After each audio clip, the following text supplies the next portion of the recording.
I wasn't so hungry for worldwide fame. I wasn't so hungry for recognition.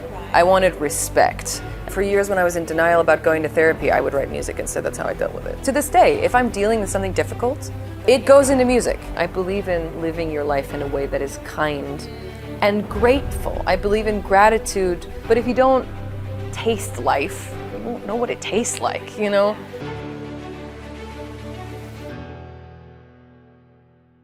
Welcome to Her Voice Impacts. I'm Daniela Ion, and I'm here to amplify women's voices globally. Women who have influence in the area of arts, culture, business innovation, entertainment, and government.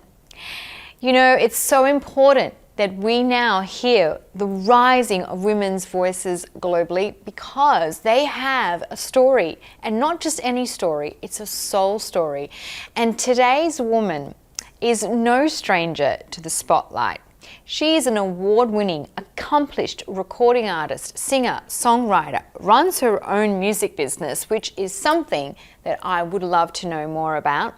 She has also won multiple awards, such as, instance, we've got the MTV Music Europe Awards, charted on the Billboard Top 40. She's also a Forbes 30 under 30, an ambassador for L'Oreal. I don't know if she actually sleeps, but we're going to find out. Her name is Celeste Buckingham, and she's a wonderful advocate for women. She knows exactly what the soul story is about because her music is all about that. She also has this thing that she calls authenticity, and that is something I want to tap into today. So I'm looking forward to speaking to Celeste today. Celeste, I'm so excited to have you here, and we are in Sheraton in the presidential suite. How did we get here? I honestly don't know. I've been here once before, which is also surprising. I thought that was a one-off, but apparently not. So we are totally being a rock star today. Are we? I think so. No, Bratislava is beautiful, and this is obviously a place where you grew up, right? This is technically my hometown. I wasn't born here, but I grew up here, was raised here, started my career here, finished my education here. So it's home. It's home for sure. Brilliant. What do you find special about Slovakia in itself? I think Slovakia has a lot to offer in many different ways. It is culturally rich, socially rich, culturally. It's a very interesting dichotomy because Slovakia is both a young culture, but with a really ancient identity. And so it's kind of this combination of two things that meet, and you see it in the older generations and you see it in the younger generations. The only thing I would say is that I think that Slovaks have a hard time taking pride in who they are and where they come from because of the history of the country. But they're still very proud to be who they are, which I think is a wonderful thing. So it's a young country in many aspects, but I think that's got nothing but benefits, honestly. That's so wonderful that you obviously have got an amazing mixture of nationalities in your bloodline, right? And that's really influenced you as a singer, songwriter. And how did that kind of inspire your life to take on this journey, which is one that is very unique, by the way? Not a lot of people get to have this kind of journey that you've experienced, which you started from a very young age as well. And winning all the awards and having all of the amazing influence, how did that begin for you where you knew, you know what, this is what I'm doing, and having different cultures embedded and ingrained in you at the same time? I mean, I grew up with that sense of confused identity from the beginning. I always remember that it was a big thing in our household. I think also primarily because we, as a family, lived in a country that we didn't come from. Wow. And we didn't have any roots here. So we were creating those relationships and building those roots from the beginning. Yeah. So from the age of 3, you know, I really remember that we were always different, which was fine for the most part. But what I found interesting is that I didn't think it was going to somehow be incorporated into my career. It was just a part of who I was. It was my everyday life, you know, learning a language I didn't speak. Every day would be a discovery of something cultural I didn't understand or didn't have the knowledge of because my parents didn't. And so it was always like, you were always learning something. And choosing whether to adopt it into the way you lived or not. And it's the one benefit of being multicultural is you get to kind of pick and choose. Yes. So I became this sort of enmeshment of different personality traits or behaviors that I cherry-picked from the different cultures I grew up around. I'm part Iranian, American, I've got Irish ancestry, I lived in Slovakia, so there's a bunch of different things going on there, and they're all very culturally different. But then when I started working as a singer and I started performing, I realized that was my biggest asset. Having that. And not only in growth, but also in marketing and in brand identity, because I was different. And no matter where I went, any country, I was always going to be different. Yes. And different in a way that people, and I hate saying this, but that people would accept. Yeah. I'm pale with blue eyes, I'm a female, I sing pop songs. It's kind of, can't really offend anybody, you know what I mean? But the truth of the matter is that I understood that this was a tool that I could use to my benefit, which I never considered before. I just thought, well, this is who I am and this is my life. And actually it would get in the way because people, oh, you're a foreigner, they wouldn't include you, the classic kind of things of an immigrant kid, in that sense. Socially, you're not as, it's not as easy to kind of transition, from childhood to teenage years to adulthood. It's more difficult. Huge obstacles. So that was kind of the primary thing, but it's become my biggest strength, and now it's almost kind of an automatic part of everything I do. And whether it's work related or it's personal, I'm very proud to be, from different people from different backgrounds. And you lean into those. I do, and then also in the countries I live in, we as a family, we adapt. We're the kind of foreigners that immediately go and learn the language, learn the culture, make friends, eat the food. So party. Exactly. So I really try to kind of ingratiate myself, but not in a way that's offensive. It's like I still very much respect that I am not from here. Yes. So there's some claims that I cannot make, but there are others that can say, well, I'm very proud to be a part of this culture, and I'm very proud to be a part of this society that I'm currently living in. And that makes it a lot more easier, and also makes it easier for people to accept you and understand you, I think. And makes you a heck of a lot more interesting. I don't know, I can't judge that, but it's helped really find and create lasting relationships, both personally and professionally. Because I think anyone is more willing to talk to you and work with you if you try to speak their language. And I don't mean just their physical language, but embrace their language and their culture. I think it's such a great diplomacy tactic, or a great diplomatic tool. Absolutely. And it's amazing to see how you've woven this into your life story. Your music is like your life story, I have to say. And also it's got soul, because you like soul artists. Give me some of those that you like, because I'm like listening before and I was like, dang, she likes some really cool people. So who really inspired you? Well, I grew up with parents who were academics who didn't really listen to a lot of music. My mother was kind of more into music, but she listened to Barbra Streisand and Celine Dion, and then Persian music was a big thing in my household. Okay, how did that kind of come in? I loved it. It just seemed normal to me, and the fact that my years, I will play it, doing basic chores in the house, or I'm driving in the car. Does that bring you some kind of closeness to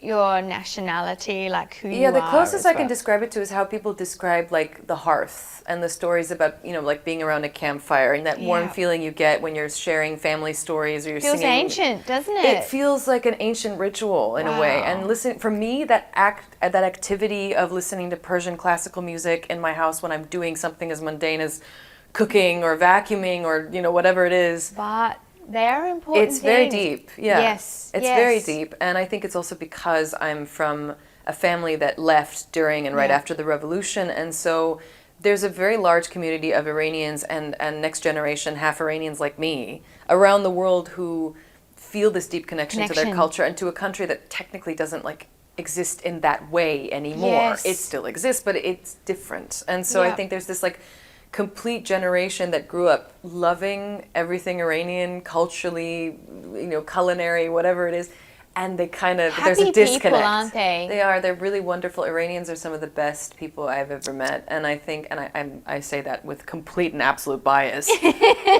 but genuinely, I think it's an extremely rich culture and society, and I'm very grateful to be a part of it in that way. So that was my childhood, was growing up with sort of different influences. And then when I got a little bit older, of course, my friends were like, oh, you're lame, you got to listen to this and this. So I listened to all the pop things. At the time when I was a young girl, it was Britney Spears, Christina Aguilera, it was all the big, great, that sort of the concept of a modern pop icon was just coming into existence in that way.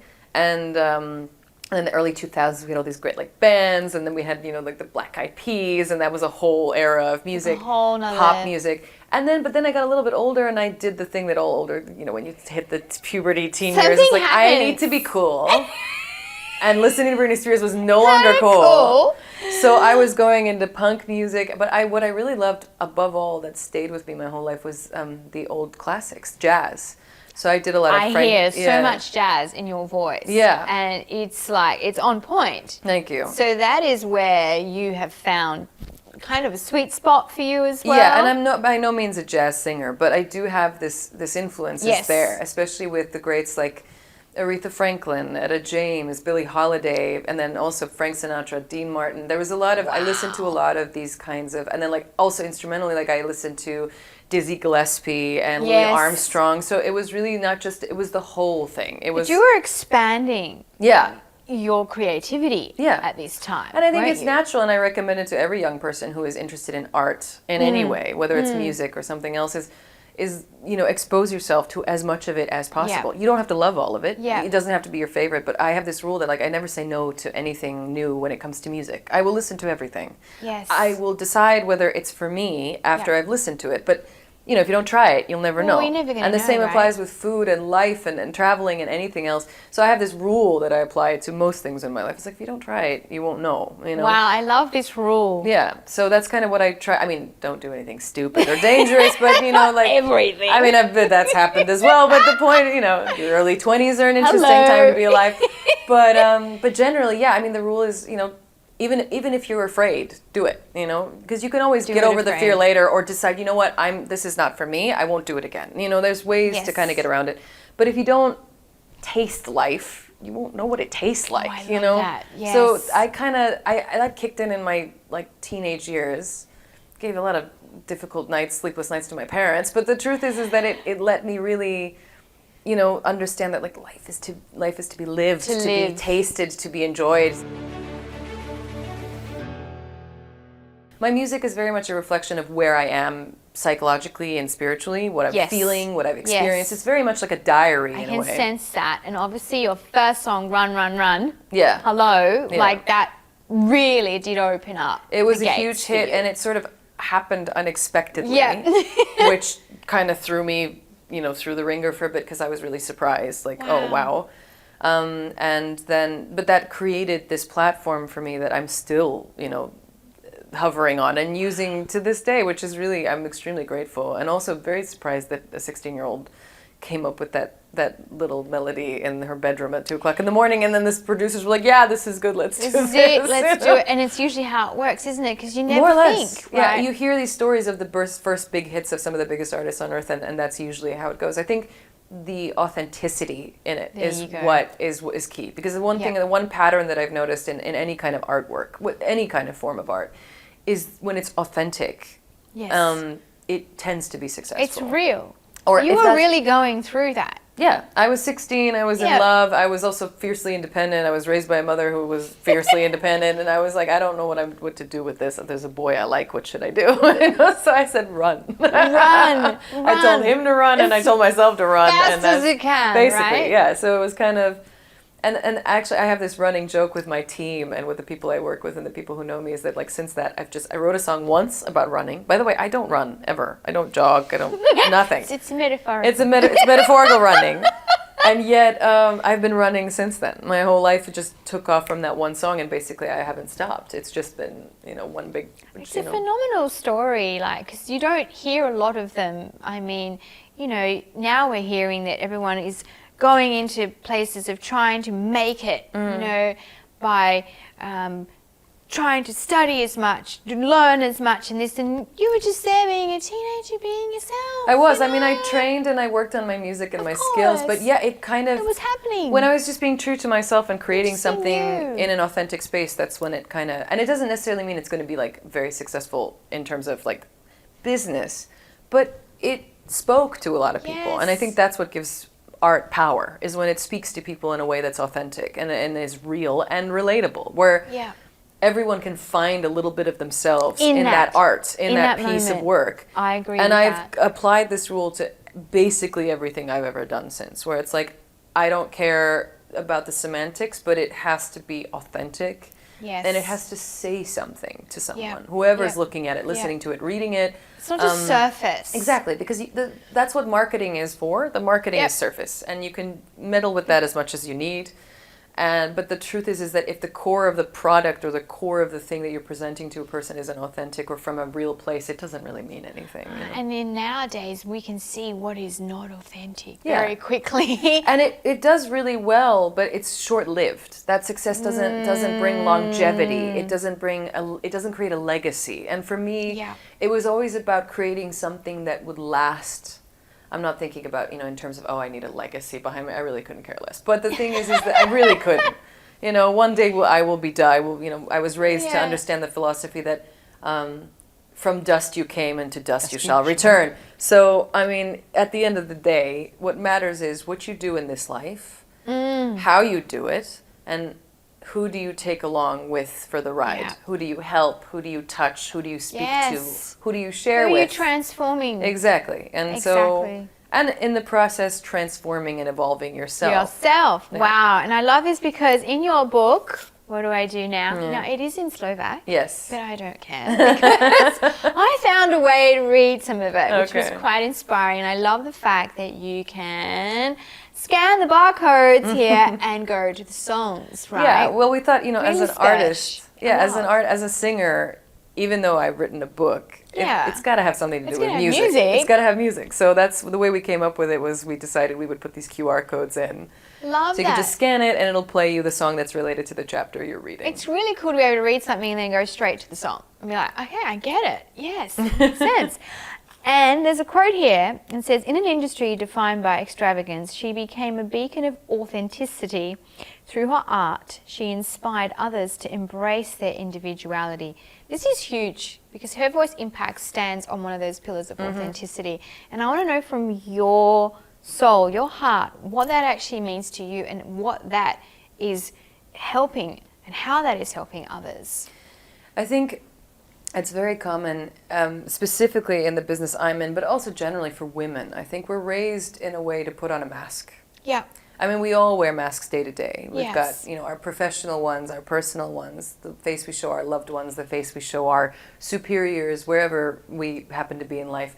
But I think there's this added weight to women. There's this added expectation. We switch our behavior and our percepted strength depending on where we seem to be, where we find ourselves.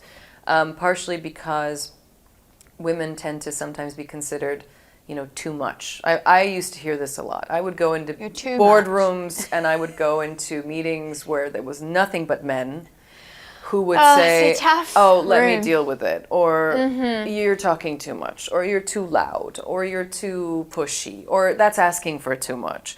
And for a long time, I believed it because it was told to me by superiors I trusted, advisors, managers, whatever it is, or whoever they were. And the thing is that after a while, I realized, actually, no, that's a way to cull whatever it is I'm trying to push through. Yeah. And also, where is this expectation coming from that a woman should not be loud? Why is that a thing? You know what I mean? Except for public decorum, like you shouldn't be yelling at the street at 2 o'clock in the morning. But otherwise, why should I dim my light so that others can shine brighter than me? And that passion, yes. Why? And so nobody could answer that question for me, and then I realized, there is no why. This is just a way to limit, movement and progress. And so I started breaking those boundaries, and I think that's also part of being authentic. It's also being authentic to oneself in a very individual way, but it's also being authentic to your gender. Yes. And being authentic to who you are, because a part of our identity, or my identity, is I'm a woman. Yes. And that comes with its own history, understanding, position in the world, limitations and strengths. And so I think that, why should I limit myself any more than I already am by society's constructs. Why should that apply to me or anyone for that matter? There's a difference between rules and limitations. And I think that people tend to blend those lines a little too much. You know, I think that, so for me, that element of authenticity is not just authenticity in the sense of, I'm going to talk about my feelings and it's going to be real. No, it's also talking about real issues and being a woman that I could look back on and say, I'm proud of you for fighting for your place in the world. You know, it's not about, oh, I need to be important or I need to be heard at every given opportunity and my opinion matters more than it. No, it doesn't. Equal footing, equal positioning, equal place, you know? Yes. To men and to anybody else. Yep. So when I started applying that, I remember I had a lot of pushback because I didn't do that for many years. Sign. I was kind of a people pleaser when I was younger, which I think is very common for young women, also apparently very common for eldest siblings, eldest sisters. Oh, very common, and I'm the eldest daughter. Okay. And so it took me a while to kind of say, hey, listen. No. Like learning how to say the word no was extremely difficult. Now it's my favorite word. Did you feel bad when you used to say it? Oh, I felt horrible. I felt terrible. I would shake. I would quiver in my boots. I couldn't, on the surface, I was a good liar. I could pretend everything was fine. It was show business. Yeah. But, you know, the thing is that you learn to, you know, set your boundaries, and not just boundaries in the sense of protecting your mental health and your personal space, but also setting boundaries of, no, I demand to have a seat at the table. I demand to have this place, and I demand to say my piece. And then you can express your opinion however which way you like. So that was a big part of it for me as well. It really, that sort of second emancipation in that sense of like, I have... Gave you a voice. Yeah, I have a voice. Not and I have just something a singing to say. voice. Yeah. But a voice that matters in an industry where you got to speak up. Yes, exactly. I do believe. Yeah. And paving the way for women, which I'm sure that you're doing that because you're an advocate for women's rights. I am. I mean, I do a very small part of it. There's so many people who do way more than me, but I do try to apply it into my work life and into my personal life in as many different ways as possible. I like to talk about how you run your whole business as a woman. And I have to say, as artists, especially musicians, this is a vital part of knowing how the economy side of it works, right? The business side. Tell me why you decided to do that and how important that is to you, and to maybe even inspire other women to take a hold in that sense. Well, I mean, it started, my mother actually encouraged me to do that. Which, we love that. I know. I had because I started very young. I started working at basically 15, 16, so I wasn't even legally allowed to, you know, sign contracts. And so my mother was kind of in the go-between. And when I was young and I had that big rising success with Run, Run, Run and with a couple of other things, I was being offered label deals from every major label in the United States and worldwide.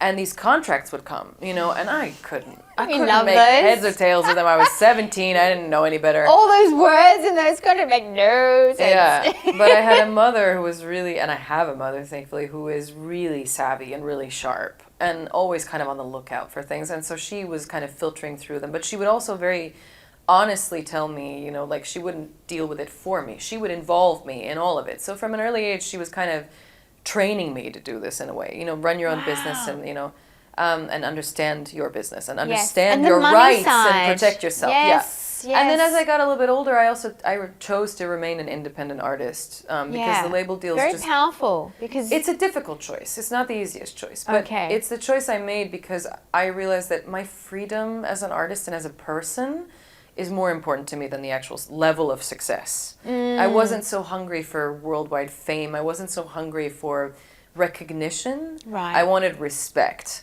And those are two very different things. Yeah. They can be together. They can work together, but they're separate entities. And in the situation I happened to be in, those two were not mutually exclusive. No. So I chose the path of, I'm going to earn my place. It might take me longer. It might be harder. I might never get to that level of fame and success. It's a very different time then too, because being an independent artist, you didn't have all these kind of streaming online it was outlets. Just starting when I was at that point. Like Spotify had just come into existence. So coming in as an independent artist, how did that feel for you that you now had not just the responsibility of writing songs and producing them and recording them?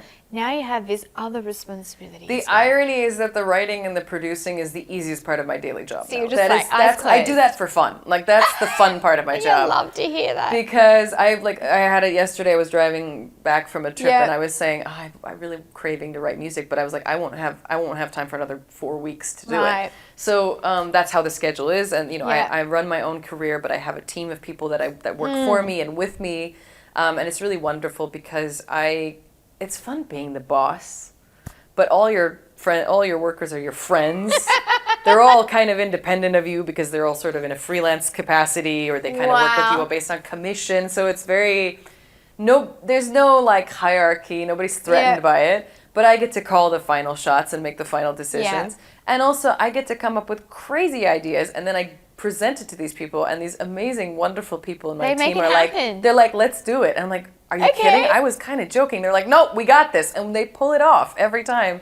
Wow. And so I'm really grateful but it also took years and time to find those people, build those relationships, and build that team. I think that's I've the been in fear the industry around for that. 15 Yeah. years, and only the last 3 years do I really feel like Wow. I've gotten it to a point where like it's really functional and really built to last. And so I'm very grateful for that. But I think I was born bossy.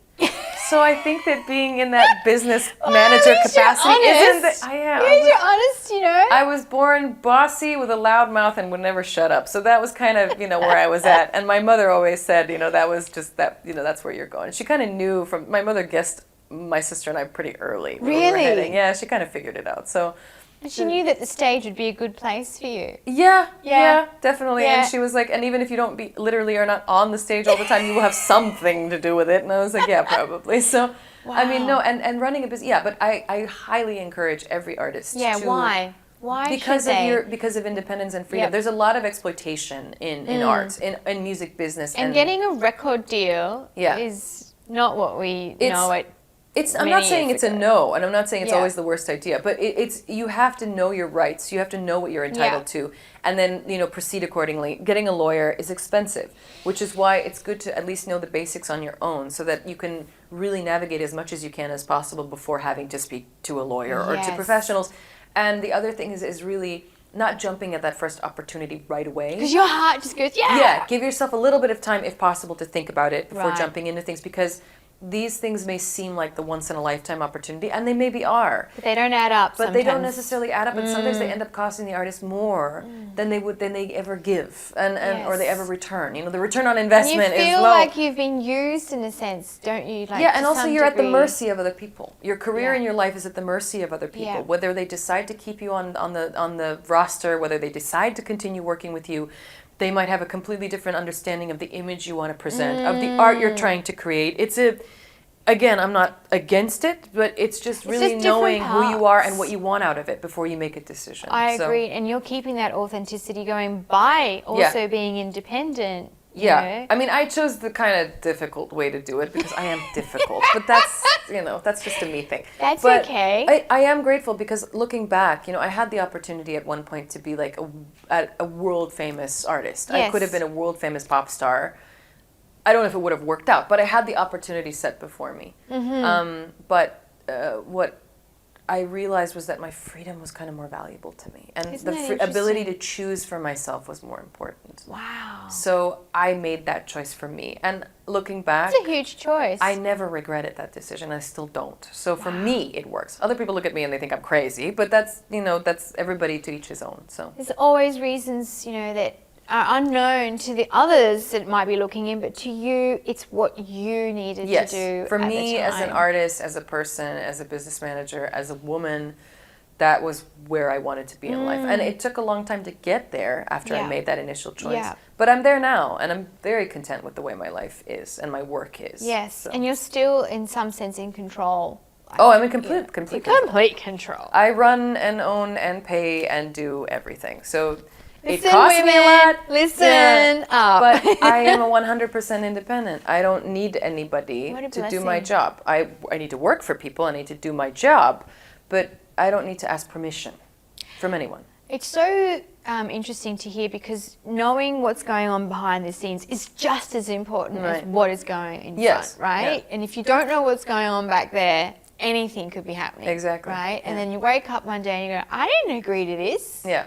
But you know exactly all the fine print. Yeah. Yeah. More or less. I'm still learning a couple of things, That's but okay. yeah. Your mum's helping you out, right? Mom and the team, yeah. I'm She's very in there lucky. 24/7. I love her. I think having, and that's the other thing about women, having, yes, she's my mother, but she's also a force to be reckoned with. She's your rock. She's my rock, and even if she wasn't my mother, I would ingratiate myself to her to be best friends with her, because having those female role models in your life, whether they're related to you or not, is so vital and so important. So vital. It took me years to figure that out. When I was younger, I was one of those girls who was raised like, oh, boys are easier, and all these stereotypes about having girlfriends, But as I've gotten older, I realized how foolish I was and how I wish I had even more girlfriends in my life and more peers to compare with. Doesn't it? It does, and I think it's a mistake. I think it's an issue.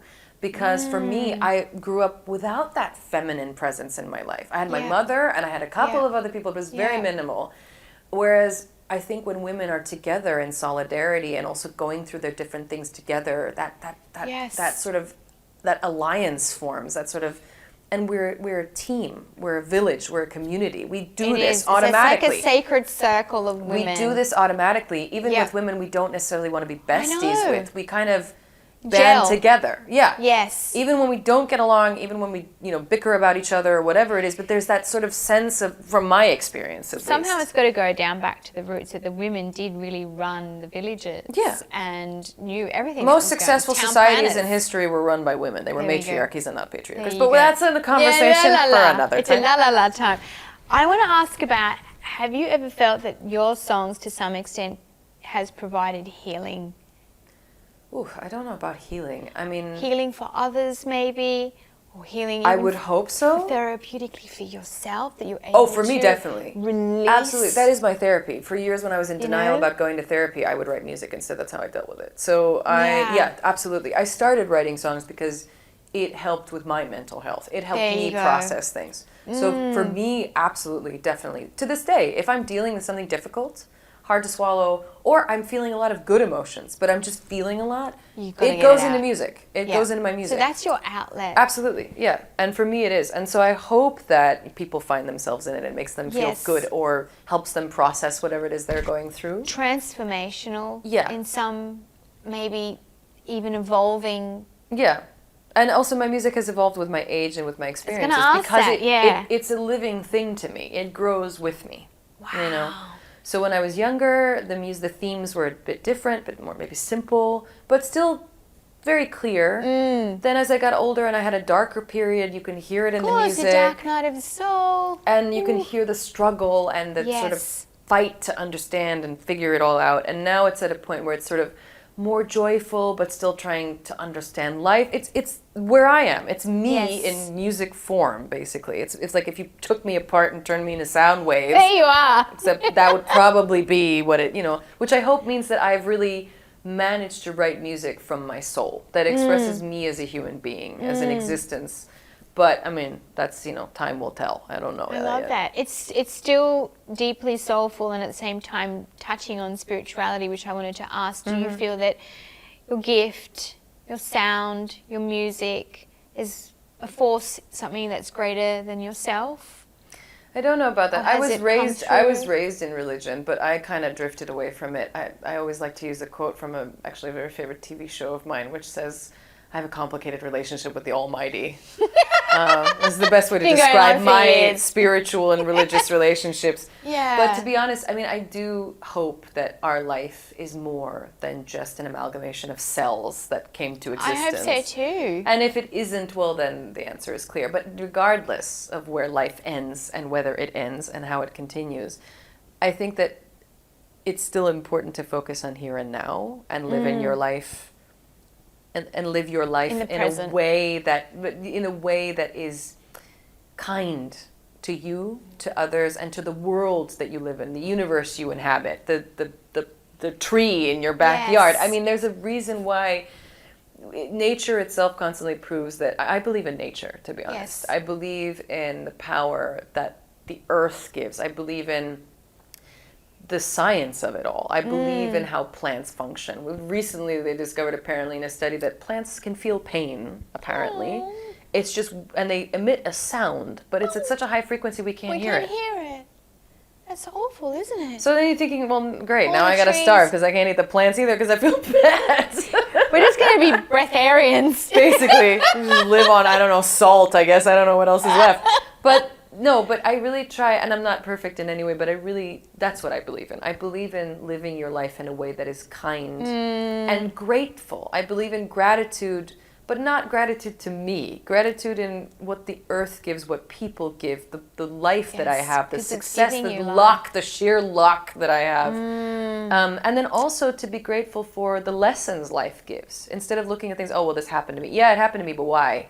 And what can I take from it that will actually Where be can I useful? go up? Yep. So I tend to see, I have one more thing that I always use, which is kind of my motto in life, again, stolen from my mother.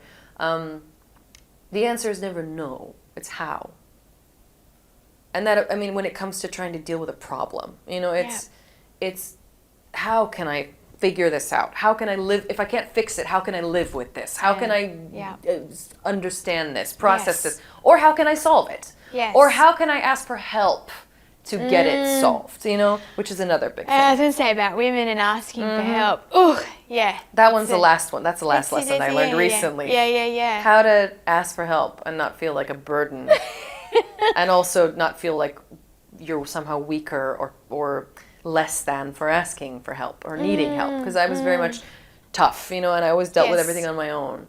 And I learned that was stupid. So I started asking for help, and surprisingly, people gave it. And it didn't hurt anybody, and it made my life and their lives a lot easier. Which is so powerful because you're starting to see the release in that you're letting yourself go and surrendering into this. Okay, I'm just going to ask for help. Exactly. Someone's going to help me in this situation. I want to wrap it up by asking you, what can you tell the women who are listening? They might listen during the morning, at night. What can you tell them to keep them on their mission, on their path? Like, what can you give them, something like a little pearl to take away? They're feeling a bit disheartened, or, you know, they've come to that place where they can't say no, or they don't know how to solve something. What can you give them? The only guarantee in life is that we're born and that we die. So everything you do in between is all that matters. And honestly, life is too short to be stomped over, walked over, abused, taken advantage of, not listened to, not heard, not appreciated, and not loved. So go where they will love you. Go where they will appreciate you. Find those who will respect you. Build things that you would like to see in the world. That's it. There's nothing else to say to it. Anytime I found myself stuck in situations where I was being mistreated or I wasn't being heard, I was stuck for a while, but this would always get me out of it because I would realize I don't have time. There is simply not enough time. Yes. On planet Earth, in this life, in this existence, to waste. Time's speeding up. It's Time weird. is the one currency that is real. It's the one thing that is spent immeasurably. It's the one thing there is a finite limit of. Use it. You know, that's it. I love that. This is like, that's it. That's it. Thank you so much. Thank you Celeste so much. Buckingham. You're an amazing soul, and thank you for your music and your gift. Thank you so much for speaking with me. Aww.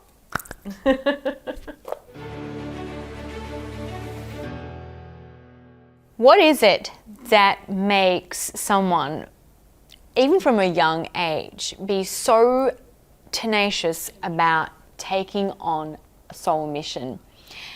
Could it be something in our life that has created some kind of challenge that then makes us want to take that step out? Or is it just a real burning desire to have that artistry be seen so that people can get healed, transformed, or even in their own life become a better evolved person? The thing about all of this is that you, where you are right now, is the opportunity that is given to you. And it is a consistent thing. It comes at you really quickly, and then you can feel it kind of simmering away inside of you. You have something that is telling you to go forward. And also at the same time, the polarity comes in and tells you maybe not to. But these are life's journeys. And life's journeys always brings you back to understanding who you are, your higher role in society for humanity. I think by sitting here and talking to these women, there's one thread that I consistently see, and one thing that really shines out to me is that they all acknowledge that they want to do good in the world. They all want to participate, collaborate, give back somehow to society through empathy, compassion, and authenticity, and not to forget courage. The courage that you have inside of you is what it takes. These women are not playing small. They are playing big. They think big, they're ambitious, but at the same time, humble. These elements are really what Her Voice Impacts is about. She is ready to bring that compassion and also, to some degree, that healing to the world through these amazing gifts and talents. You have that too. You have something. Everybody has something. And I've been hearing this in all of the interviews, that everyone has said that the women have something to offer. We've all been put here on the earth for something greater than ourselves. This is a really, I would say, for me, it's a really deep question. What are you doing that is greater than yourself? Where are you heading towards that is going to leave a mark for the next generation? I want to inspire you to look deeper into who you are, your gifts, your talents, even the challenges that you've been through, the sadness, the sorrows, the disappointments, the regrets, the questioning, and also at the same time, when you've had those highs, how have you felt when you've had those highs?